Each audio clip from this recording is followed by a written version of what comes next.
este proyecto que de hecho fue una clase que tuve con Ramiro Estrada y con Caleb Cárdenas, que también va a dar una clase el viernes. Aquí pueden ver, mi primer acercamiento fue el uso de arcillas. En este caso usé arcilla terracota, una mezcla. Aquí mismo lo tengo.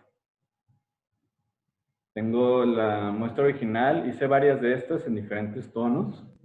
Los pueden ver. Los tonos.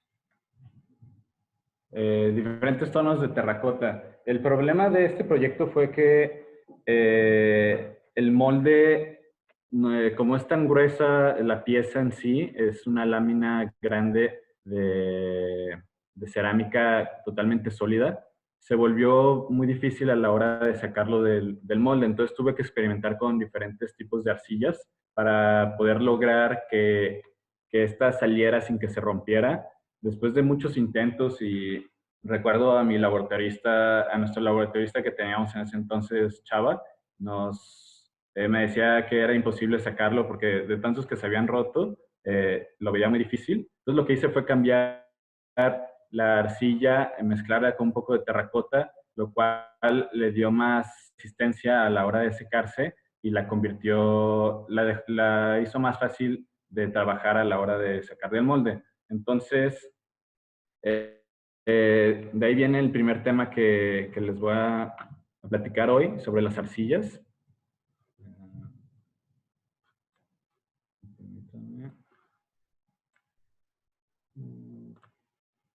Dejen cambio mi cámara.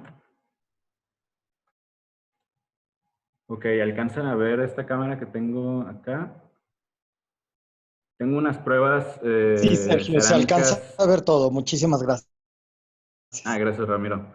Tengo unas pruebas cerámicas que he hecho a lo largo del tiempo. Cada una de las arcillas, bueno, hay arcillas muy comunes y comerciales, como es el ball clay, que es la arcilla de bola, que de hecho este nombre se remonta a cómo la sacaban de las minerías en forma de bola, y así por eso tiene el nombre. También hay otra arcilla muy popular que se llama kaolin, que hay una historia sobre cómo la porcelana era el secreto mejor guardado de China, que ellos desarrollaron la porcelana 200 años antes de Cristo, y hasta en el siglo XVIII en Europa pudieron redescubrirla. Esto se debe a que no tenían kaolín, que no, bueno, sí tenían kaolín en Europa, pero más bien no lo habían descubierto. Kaolín es una arcilla que es muy dura y muy poco plástica, pero muy blanca. Y es lo que les permitía hacer la porcelana. La porcelana en Occidente se conoce como la cerámica translúcida dura, y en Oriente se conoce como una cerámica que a la hora de golpearla suena como metal. Entonces, hasta que descubrieron que las mezclas de cerámica daban las propiedades suficientes para poder trabajarlas, y fue prácticamente lo que yo descubrí en mi primer acercamiento con la terracota, y seguí experimentando con diferentes arcillas para lograr diferentes cosas. Por ejemplo, aquí tenemos esta arcilla que tiene chamota, entonces tiene una textura bastante notable. Tenemos otra arcilla que tiene óxido de hierro, por eso tiene este color. Óxido de hierro en menor porcentaje, por eso el óxido. Y este tiene óxido de manganeso que le da tonos eh, más oscuros. A ver, dejen cambio de cámara.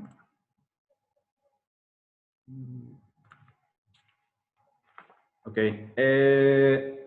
Hay tipos de arcilla para cada tipo de proceso cerámico. En sí se definen entre torno, moldes y modelado a mano. El torno necesitas más plasticidad y densidad, y para eso necesitas arcillas como ball clay que te dan más plasticidad. También puedes agregar bentonitas, y eso te permite que puedas lograr piezas muy altas en el torno sin que se caiga, y le puedes agregar un poco de chamota, que la chamota es cerámica ya horneada, nomás hecha polvo, entonces le da estructura que lo vuelve más resistente a la hora de construirlo. Dentro de otra técnica que también puedes usar diferentes arcillas es el modelado, donde te interesa que en el secado no se vaya a romper. Esto lo puedes lograr con arcillas plásticas también, pero sobre todo agregándole refractarias como alúmina, ¿cómo se llama? Chamota también puedes agregar, que le da más estructura y le permite construir sin que se te vaya a caer o se te vaya a cuartear a la hora del secado. Y en el tema de modelado es el tipo de arcilla, de composición de arcilla, que es un poco más difícil, porque esta arcilla lo que requiere es que en el molde lo puedas aplicar líquido y no se pega a los moldes a la hora de desmoldarlo. Entonces esto lo logras quitándole un poco de la plasticidad que tiene, entonces le reduces lo pegajoso que se vuelve en los moldes, y del mismo modo necesitas agregarle agua, pero lo que pasa con las moléculas de la arcilla es que con la eléctrica se empiezan a aglomerar y se vuelven se vuelve muy se vuelve muy espeso, entonces tienes que usar un defluctuante, que normalmente se usa el sílice de, ¿cómo se llama? Sílice de sodio, y este lo que hace, son electrolitos, que lo que hace es que se separa las moléculas y permite que estén más líquidas en un estado con un poco menos de agua para que no absorba tanto el molde. Bueno, esto es como lo técnico de las arcillas, pero les quiero mostrar unos ejemplos.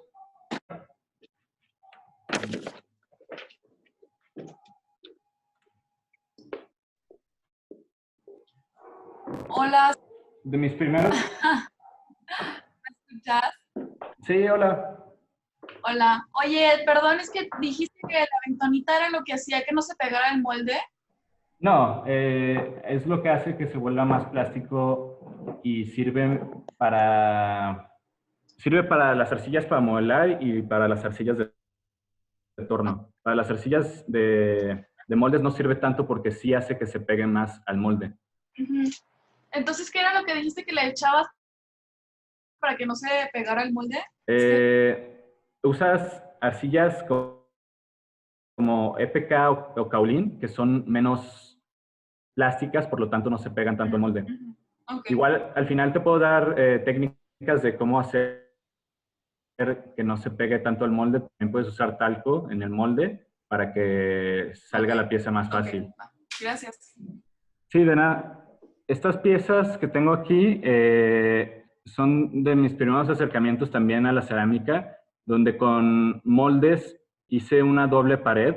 Esta doble pared lo que permite es quitar la asa de las tazas, que a mí en lo personal es lo que más me molestaba a la hora de diseñar tazas. Entonces permite que sea más hermético el material, el líquido que pongas como café o té se mantiene más caliente por mayor tiempo, y en sí esto también fue muy difícil de lograr. Se tuvo que encontrar la arcilla perfecta.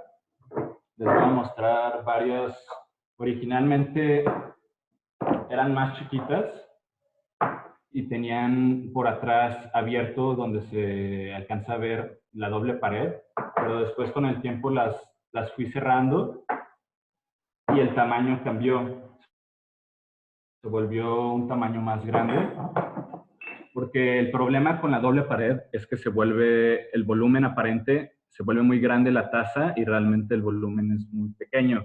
Entonces, se tiene que jugar con el espesor para que puedan salir del molde, que sí tengas suficiente espacio para que pueda vaciarse todo el líquido que no se va a usar, y pues es prueba y error. Entonces, realmente es el mismo producto que va evolucionando a lo largo del tiempo, pero termina siendo diferentes pequeñas variaciones las que te permiten hacer un mejor producto.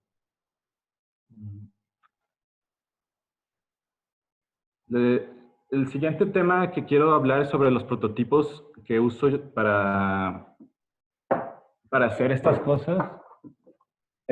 Originalmente los prototipos los hacía en madera, en CNC o a través de un torno, si eran formas revolucionadas.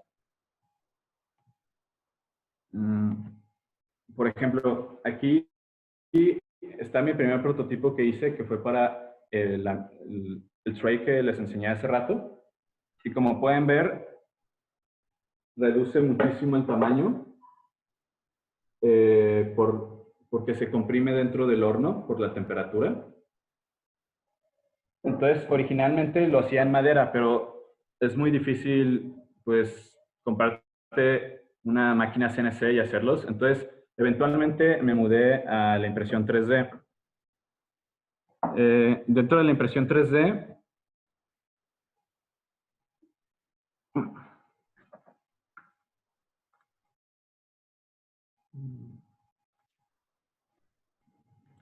permítame.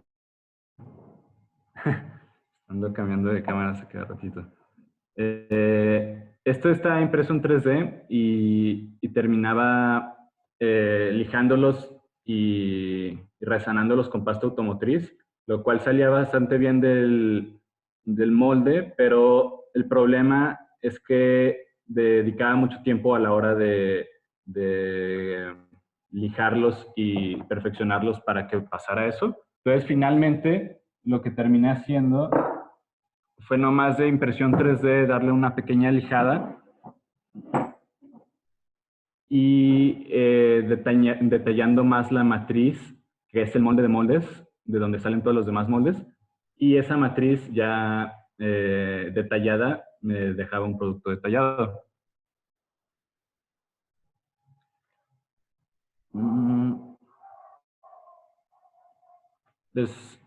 Les quiero hablar un poco de los esmaltes. En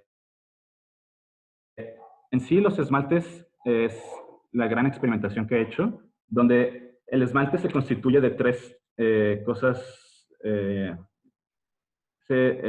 tres componentes específicos. Uno es el sílice, que en sí el esmalte es un vidrio derretido encima de un cuerpo de arcilla.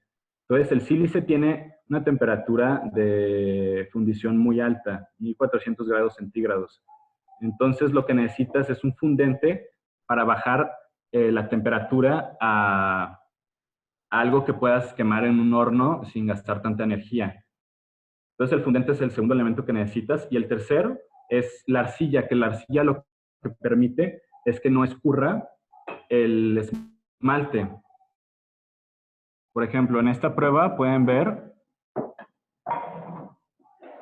que escurrió el esmalte, no tocó la cama, entonces, pero esto fue porque tiene demasiado fundente o no tenía suficiente arcilla que lo mantuviera en su lugar. La verdad se ve bastante interesante, a mí me gusta, pero es muy difícil de controlar esto, ya que si toca el horno se va a quedar pegado. En este caso es lo mismo, pero se quedó pegado de este lado porque alcanzó a escurrir lo suficiente.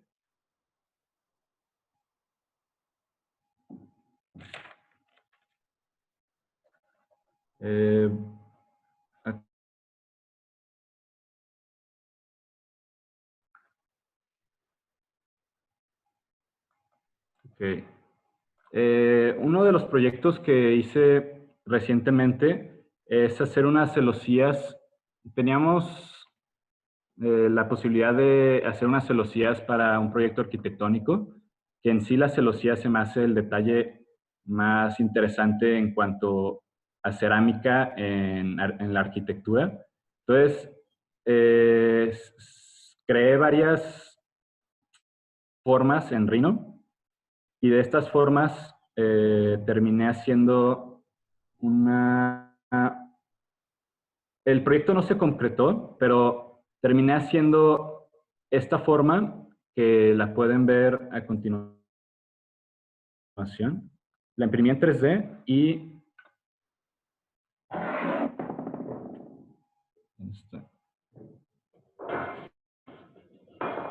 Aquí está.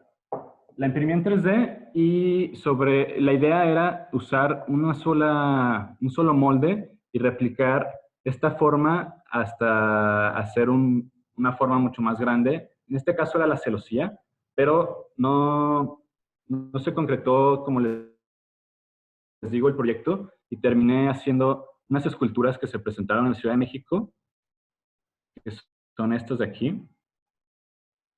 Aquí, esta es la pieza que se logró a través de eso.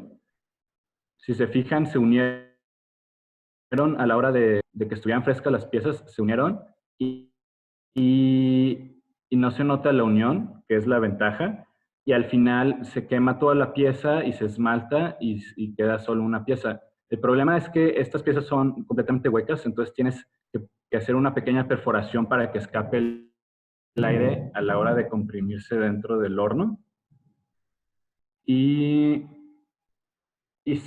aproveché para enviar más esculturas a esta galería que se presentó en M74, Studio Block, que está por la Guerrero. Es un edificio con varios talleres y galería donde mostraron estas piezas.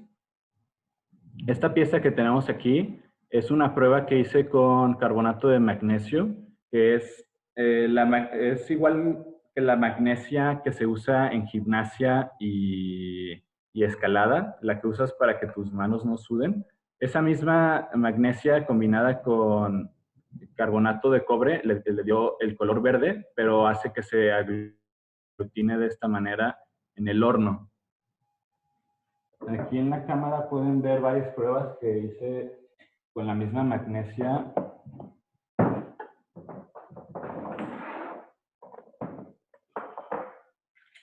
Donde dependiendo de la densidad, de los resultados.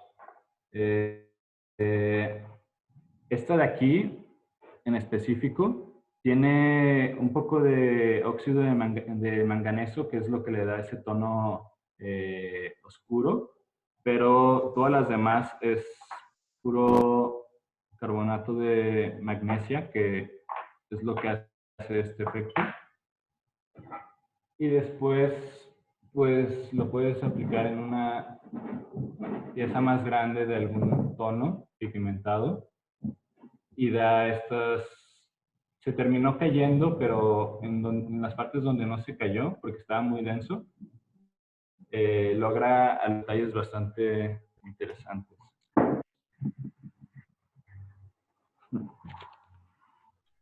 Bueno, sobre mi proceso de cómo llego a experimentar y sobre todo lo más a la hora de experimentar es la documentación de todo. Entonces, tengo varios cuadernos donde documento todas las variables, que en la cerámica hay una gran cantidad de variables, ya sea la temperatura del horno, ya sea la atmósfera donde quemas el horno, ya sea...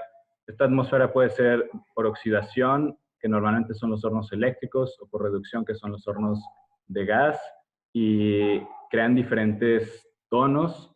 También dependiendo de la pasta, por ejemplo, hay pastas que reaccionan diferente el esmalte por el tipo de pasta, ya que los componentes que tiene la pasta reaccionan con el mismo esmalte. Aquí podemos ver, por ejemplo, en este ejemplo, la pasta tiene...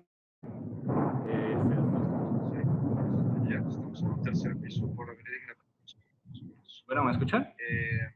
Sí, Sergio, te escuchamos. Ah, perdón, es que se cortó un poquito. No hay ningún problema. En esta esmalte le pusimos el Carbide, que lo que hace es que empieza a burbujear el sílice y crea estas texturas que parecen como coral, que si los aplicas en menor densidad, terminas teniendo efectos de burbujas un poco menos fuertes, que no se terminan rompiendo, pero se ven bastante Sergio, interesantes. Dime. ¿puedes cambiar la pantalla para ver más detalle de lo que estás tocando? ¿Cómo hago eso? A ver, permíteme. No, a tu webcam. A ver. Ándale. ¿Sí? Perfecto. Y ya lo vemos con más detalle. Ok. Gracias, Ramiro. En este caso, este esmalte tiene óxido de cobre, que es lo que le da este tono verdoso. Este mismo esmalte con óxido de hierro le da un tono un poco más cafezoso. Entonces, cualquier variable que le cambies dentro del esmalte te va a dar diferentes resultados. Entonces, lo que siempre terminamos haciendo aquí en el taller es marcando todas las pruebas, teniendo una bitácora de pruebas donde junto con la bitácora de quemado tenemos diferentes...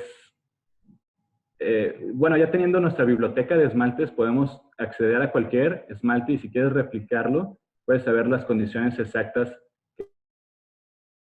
que crearon este esmalte. Entonces, ese yo diría que es el tip más importante a la hora de experimentar, el documentar todo, porque si no, no sabes realmente lo que se hizo y puedes asumir ciertas cosas, pero si no sabes exactamente qué se hizo, no lo puedes replicar. Y otro tip a la hora de experimentar en cuanto a esmaltes o ya sea también en cuanto a arcillas, a mezclas de arcilla, lo que puedes hacer es por ejemplo, si quieres saber qué es lo que hace un reactivo en específico, dentro de tu receta lo quitas por completo y lo vas incrementando lo vas poniendo por incrementos en tu receta para un 5%, un 10%, un 15% para saber exactamente lo que hace ese reactivo. Entonces, así ya tienes idea de qué es lo que está afectando en tu esmalte y al tener el entendimiento de todas las variables, puedes terminar generando diferentes esmaltes. Uno de las prácticas que hice fue el intentar sustituir recetas famosas de esmaltes. Esto se hace a través de un cálculo de peso molecular. Por ejemplo, en un esmalte tienes determinados elementos que componen el esmalte, pero por ejemplo puede ser que el cobre se lo agregues a través de óxido o a través de carbonato de cobre o óxido de cobre. Cada uno es sustituible por el otro y lo que pasa es que, por ejemplo, aquí en Guadalajara es a veces difícil encontrar reactivos, ya que el mercado químico no es bastante amplio. Entonces, lo que encuentras es con lo que puedes trabajar. Entonces, a veces estas sustituciones son necesarias para trabajar y es bastante simple, simplemente tomas los pesos moleculares y los sustituyes por cualquier otro reactivo que quieres sustituir. Está un poco difícil de explicar en este momento. Tendría que mostrarles un ejemplo en Excel, que no lo tengo preparado. Disculpen. Bueno.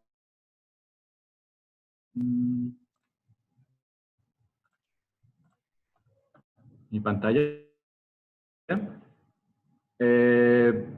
Aquí hay más experimentaciones que se mandaron a M74.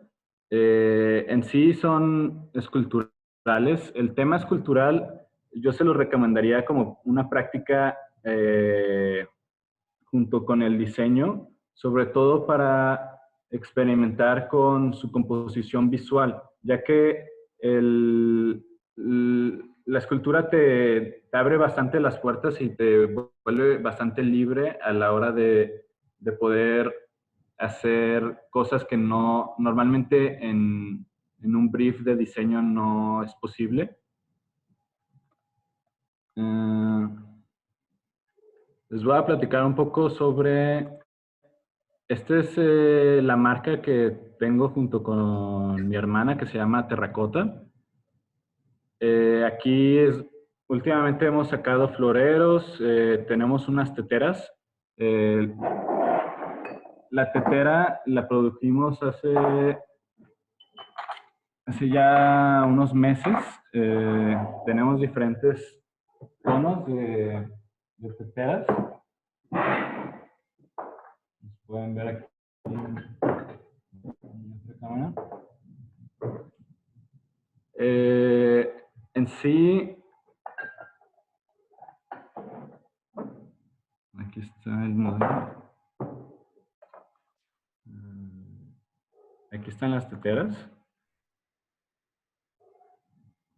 Este esmalte es de los que más hemos usado, se llama Tornasol. Está desarrollado por nosotros, que fue desarrollado circunstancialmente en un error de sustitución de otra receta de esmalte, pero quedó bastante bien y lo adoptamos. Eso es lo que a veces pasa con la cerámica, que accidentes terminan siendo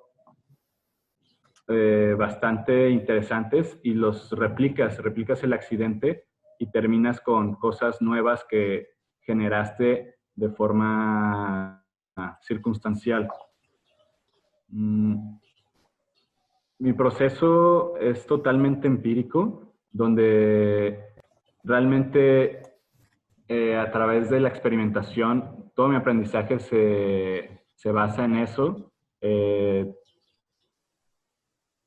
Voy experimentando y después voy aplicando diferentes esmaltes en diferentes piezas, en diferentes formas.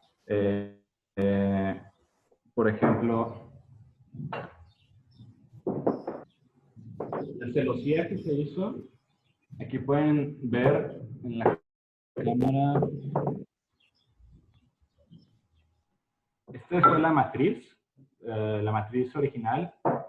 Terminé detallando la matriz y ya después salió esta pieza que si las unes en fresco terminan siendo una sola pieza y es lo que te da la posibilidad de hacer cosas muy grandes que normalmente en un solo molde no se pueden hacer y terminas haciéndolas, uniéndolas, pero el problema es que es muy frágil a la hora de romperse.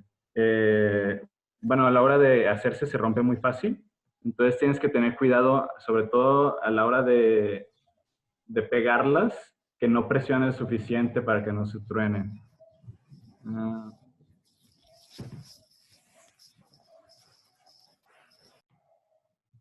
Bueno, creo que es todo lo que tengo preparado.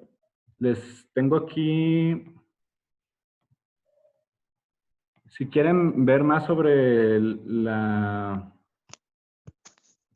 marca, aquí tengo la página web, es www.terracota.mx. Aquí tenemos los proyectos que hemos hecho y productos en nuestra tienda online. Este proyecto hicimos la jarra de asociados, es una marca de Eduardo Altamirano y José Montoya, que Eduardo va a tener una plática mañana. Y en El los viernes, proyectos Eduardo va a tener el viernes. el viernes. El y viernes. Mañana es Caleb. Ok. El viernes Eduardo y mañana Caleb. Y aquí pueden ver, tenemos varias piezas que están a la venta si les interesa. Este es mi Instagram personal, donde publico más experimentación. Esta es una lámpara que hicimos también experimentada. Este esmalte que está aplicado sobre esta lámpara es un engobe, que el engobe es un esmalte que tiene muy alta cantidad de arcilla, lo cual lo hace como más terroso. Y aquí está la celosía que les hablaba hace rato. Hice varias versiones. Esta versión está aplicada con engobe negro con pistola de pintar. También la forma de aplicar los esmaltes, hay tres formas de aplicar el esmalte, ya sea con pistola, se puede sumergir, que es la que es como el estándar en el mundo cerámico, porque es la que más consistente es. Eh, y la otra es con brocha, que se puede hacer también agregando una goma o algo que vuelva más espesa la mezcla para que la puedas aplicar con brocha. Sergio, ¿quieres que Miguel empiece a dar lectura a las preguntas y así haya una conversación con el público? Perfecto, me parece. Muy bien, muchísimas gracias, Sergio. Vamos a comenzar entonces con el tema de las preguntas. Creo que hay aspectos muy interesantes, especialmente en el tema de la experimentación con los materiales y el tema de que la cerámica es muy difícil de controlar. Y entonces, ¿para qué la controlamos cuando podemos experimentar y a partir de ella hacer un proceso? Entonces, bueno, vamos con la primera pregunta, que es de Héctor Mendoza, y dice, ¿todos los esmaltes que usas generalmente los preparas tú? Si sí, ¿cuál es el proceso de desarrollarlos, conseguir proveedores y qué alternativas comerciales existen de esmaltes ya hechos para altas temperaturas? Sí, todos los esmaltes que uso los desarrollo y los mezclo yo. Realmente, inicialmente usé los Duncan como la mayoría, pero la desventaja de los Duncan es que están hechos para aplicarse con brocha. Entonces el problema es que no queda muy uniforme la capa. Entonces la mejor forma es la inmersión. Como les decía, a la hora de tú preparar el esmalte, tienes la posibilidad de hacerlo más líquido y cambiar las densidades de agua que usas para preparar el esmalte. Entonces, ya lo puedes sumergir y queda mucho más homogéneo, y yo les recomendaría que intenten aplicarlos de esa manera. Lo que puedes hacer es, si no, comprar esmaltes comerciales y diluirlos hasta el punto en que la cantidad exacta de agua que uses sea la que realmente te dé el resultado que deseas, porque aplicados con brochas sí son muy difíciles de controlar. Ok. Pensando en principiantes o aspirantes sin equipo o muchos recursos, ¿qué es lo que recomiendas para rebasar la barrera de no tener un taller o un horno propio? Muchos de los talleres que existen rentan los hornos. Entonces, yo empecé así también, antes de tener el horno, que es una gran inversión, la verdad. Vas a estos talleres y pues te tienes que atener a sus horarios y meter las pruebas cuando ellos te digan y todo. Y claro que a la hora de transportar, ese es el tema, porque una pieza esmaltada es muy fácil que se raspe con cualquier movimiento y se le caiga el esmalte. Si tienen la posibilidad de trabajar, que les presten el espacio y trabajar en el taller de alguien que conozcan, creo que eso es lo mejor que pueden hacer. O si no, los precios de los hornos de gas son mucho más accesibles que los hornos eléctricos, aunque no son tan consistentes a la hora de los resultados, porque hay muchas variables en cuanto a la oxidación, la reducción, qué tanto le metiste el gas, qué tanto lo dejaste esperar a que se caiga el cono pirométrico, que es el que te determina la temperatura.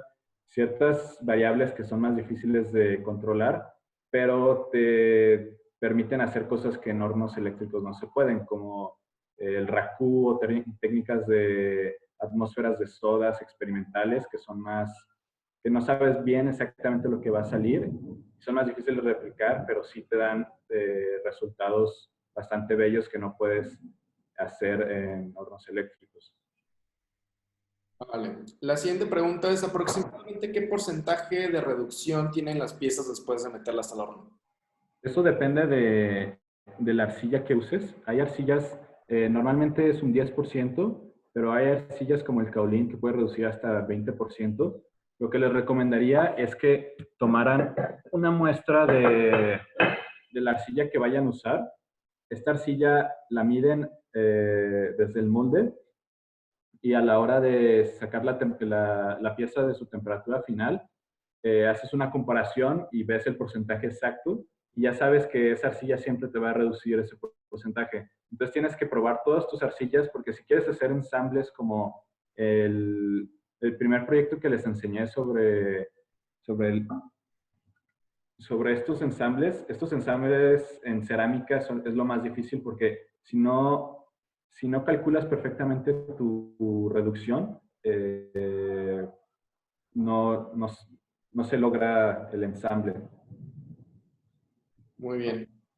Pregunta Cecia, ¿en las tazas de doble pared utilizaste solo un molde o fueron más de uno para después hacer la unión? ¿Nos podrías mostrar un molde si lo tienes? Sí, denme un segundo, lo tengo calado.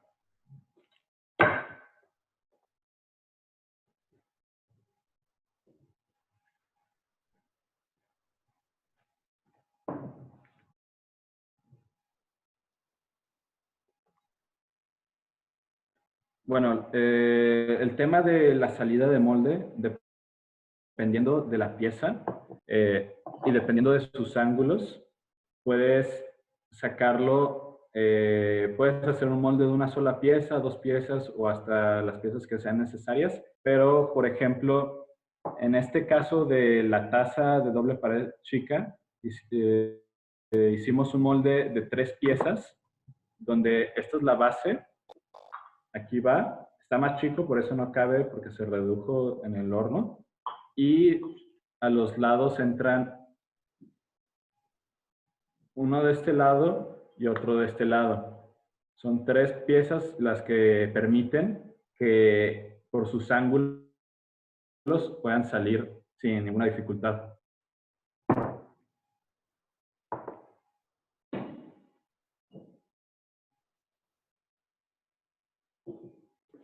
Perfecto. Y esto sí ya es... Perdón. Hacia adelante. Y bueno, aquí hay dos preguntas que de hecho se complementan un poco. Una es, ¿cómo logras evitar burbujas en el esmalte? Y el otro es, ¿qué ingrediente mencionaste que hace que un esmalte burbuje? Ok. El ingrediente que les digo, se los voy a escribir, se llama silicon carbide. Se usa normalmente para pulir cosas como en herrería, pero lo que pasa, el tema de las burbujas dentro del horno es que se liberan gases dentro de la pieza, lo cual hace que se cree la burbuja. Entonces, una técnica que se usaba mucho en Europa era el quemar las piezas con una sola horneada. Entonces, las agarras en fresco, las esmaltas y las metías a hornear. El problema es que hay varias arcillas las arcillas cuando se están quemando sueltan gases, lo cual hace que burbujee el esmalte. Entonces, lo recomendado es hacer un sancoche, que es un esmaltado previo, es un horneado previo al esmaltado,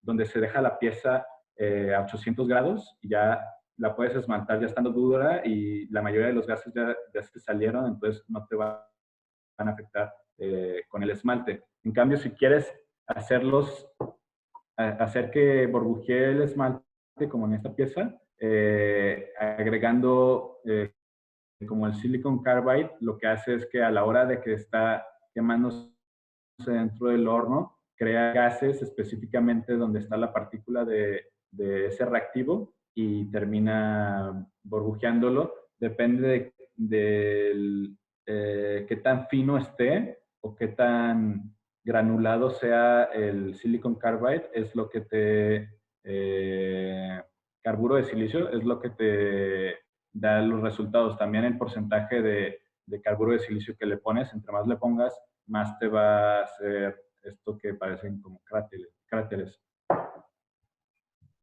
Vale. Continuando, ¿cuál es el proceso para realizar una buena matriz para poder realizar los moldes? Una buena matriz es la matriz que detallas bastante. Como les decía antes, detallaba el modelo original, pero realmente es más fácil detallar la matriz porque el yeso es más fácil de lijar y de detallar. Puedes volver a poner yeso donde le hizo falta, puedes raspar, lijar. En sí, la matriz,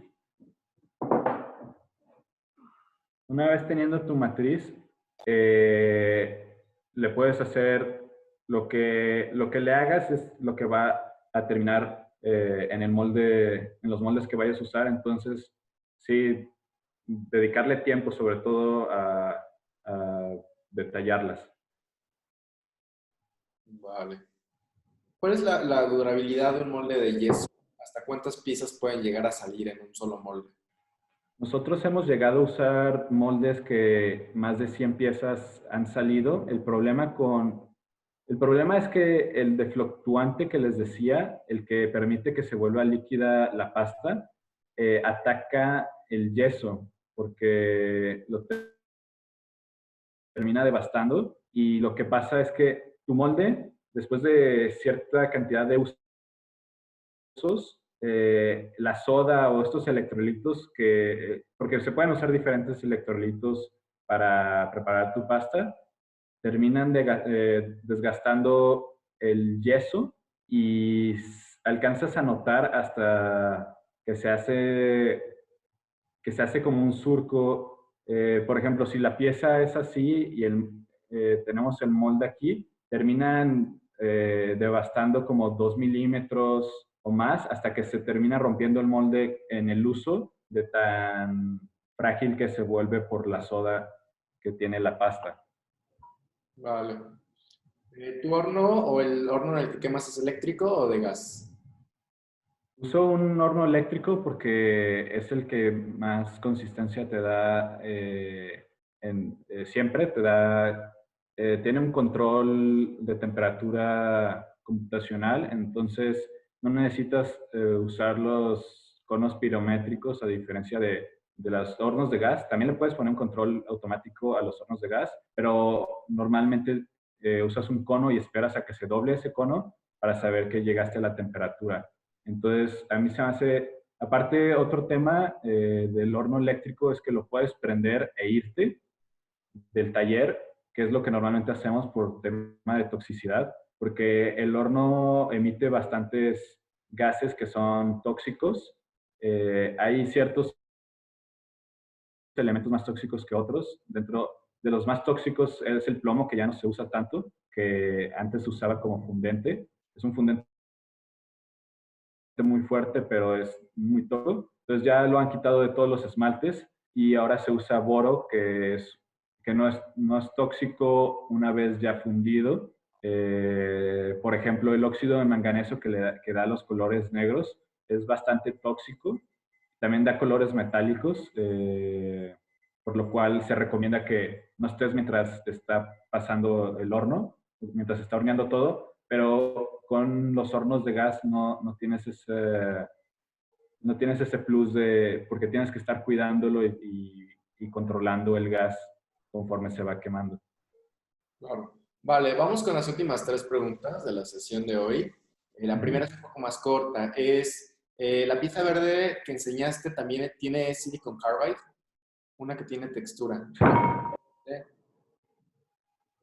Sí, esta pieza tiene silicon carbide, pero le puse incrementos de óxido de cobre. Ya no me acuerdo si era óxido de cobre o carbonato de cobre, pero con el cobre reacciona diferente. Al igual que si lo pigmentaras con otros óxidos como óxido de hierro o de manganeso, te darían diferentes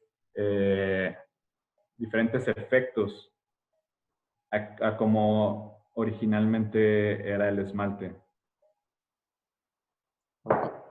Vale. Luego dicen, ¿se le tiene que poner algo especial al esmalte para evitar que genere alguna toxicidad en el líquido que se contenga en la taza? Ok, el tema de toxicidad es un tema muy debatido en la comunidad cerámica. Muchos sobre todo en Estados Unidos, la única regulación que hay de la FDA es que no tenga plomo los esmaltes. Pero en sí, un esmalte puede soltar los elementos que lo componen. Esto lo suelta a través de un ataque de ácido o ataque de base. Ya sea, por ejemplo, el café, que el café tiene un índice de acidez que no es muy fuerte, pero terminaría atacando y desprendiendo las partículas del esmalte. Entonces, si un tip para que lo que uses no sea tóxico es usar óxidos y elementos reactivos que no sean tóxicos. Por ejemplo, el óxido de hierro es bastante neutral en temas de toxicidad. Y una prueba que se hace normalmente es poner un limón y lo tapas con plástico y lo dejas ahí durante 48 horas. Después lo retiras y ves si deja alguna marca, si cambia el brillo, si cambia el color. Si cambia, significa que está siendo atacada por el ácido. Y esto se resuelve desde la receta. Tienes que tener balanceado el tema de alúminas y sílice y, y tiene que ver, es un tema mucho más amplio. Hay bastante información en la web referente a la toxicidad. Les recomiendo a John Britt, que él es como la persona más conocida en cuanto a esmaltes y experimentación de esmaltes en el mundo. Y él tiene en su página web un PDF donde te explica todos los temas de toxicidad. Y otra prueba que puedes hacer es poner vinagre en una taza y llevar ese vinagre después de 48 horas a que le hagan una prueba de análisis químico, que normalmente hacen esta prueba en las aguas que tomamos, ya sea de pozos o de garrafón. Entonces ahí te dicen exactamente qué peso molecular tiene de ciertos elementos que son tóxicos y ahí puedes saber a mayor detalle qué tan tóxico es, porque hay ciertos elementos que podemos recibir en el cuerpo y que a veces necesitamos, como el calcio, el hierro, que en una dosis muy alta son tóxicos, pero en una dosis baja son inofensivos. Ahorita nos dijiste John Pritt. Es John Britt. Ok, perfecto. Ya nada más, las últimas dos de rápido. ¿Existen esmaltes dorados o plateados? Sí, justo les voy a mostrar aquí. Estas pruebas las hicimos la semana pasada. Son pruebas metálicas. Las pruebas, en el tema de esmaltes metálicos, entra también el tema de toxicidad, ya que los esmaltes metálicos se logran a través de saturar con óxidos el esmalte. Se puede saturar con óxido de hierro o óxidos inofensivos, pero, por ejemplo, este que tenemos aquí, el dorado, se usó óxido de manganeso, pero se usó en una cantidad muy, muy baja, aunque si lo usas en cantidades de 50%, que son muy altas, y son muy tóxicas, como repito, a la hora de hornear y a la hora de utilizarlo, pero lo puedes utilizar en piezas ornamentales que no vayan a ser utilitarias. Llegas a tener esmaltes exageradamente metálicos donde parecen ya sea un cobre desgastado, ya sea bronce desgastado. Este último se hizo con óxido de hierro y de cobre. Y sí, puedes llegar a tonos muy metálicos. Dentro de una técnica muy, muy utilizada para llegar a tonos metálicos es la reducción, que en la atmósfera de tu quema, a la hora de reducir, quitas el oxígeno de tu esmalte, lo cual deja los puros elementos metálicos y lo vuelve más metálico. Así, ya sea como el raku también, que es una técnica que usan donde sacan la pieza mientras todavía está caliente y la meten a un bote lleno de hojas, donde el humo de las hojas termina quitando el óxido del esmalte y lo vuelve metálico. Vale. Y de nuevo, hablando de la pieza verde, dicen que si lo bizcochaste a una temperatura más alta, para que haga ese crawling del acabado verde.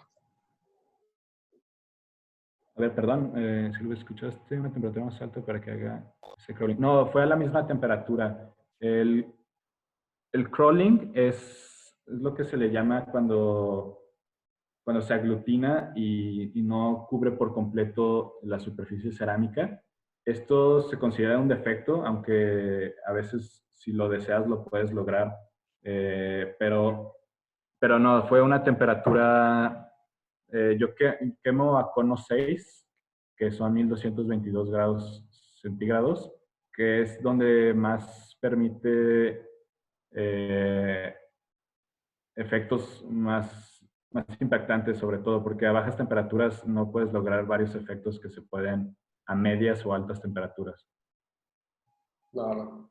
Bueno, perfecto. Con esto terminamos la ronda de preguntas. Agradecemos muchísimo el que te hayas tomado este tiempo para poder platicar, resuelto todas estas dudas que surgieron. Es un mundo muy, muy grande el de la cerámica. Y bueno, Ramiro, ya, aquí está. Nos va a ayudar a... Sí, claro, aquí estoy. Bueno, yo quisiera agradecer a Sergio. Sergio, nos diste muchísimo conocimiento, muchos secretos y sobre todo animaste a muchos a continuar su sueño, a lo mejor dedicarse a la industria de la cerámica. Y creo que deben de ser súper estratégicos el iniciar un emprendimiento pues de esa tipología. Yo sé que tú vas a estar a disposición para preguntar o para tener obviamente ideas de cómo se inicia esto. Y por ahí déjales tu contacto a todos. Y bueno, seguimos en contacto. Gracias a todos los participantes. Mañana les recuerdo que tenemos la plática de técnicas de investigación aplicadas al diseño con el profesor Caleb Cárdenas a las 6 de la tarde. Y sobre todo busquen el Instagram, busquen los Behance de todos los participantes y conferencistas que están durante esta semana. Muchísimas gracias a todos. Sergio, te mando un abrazo por parte del TEC de Monterrey. Gracias, Ramiro. Y por último, nomás les dejo unas referencias de cuentas que a mí me parecen bastante interesantes.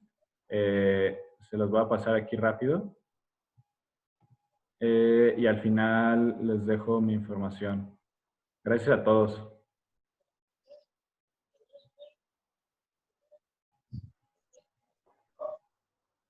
Ahí tenemos todas las referencias. Gracias, Sergio. Gracias a todos. Gracias, nos vemos. Hasta luego. Muchas gracias. Gracias. Hasta luego. Gracias.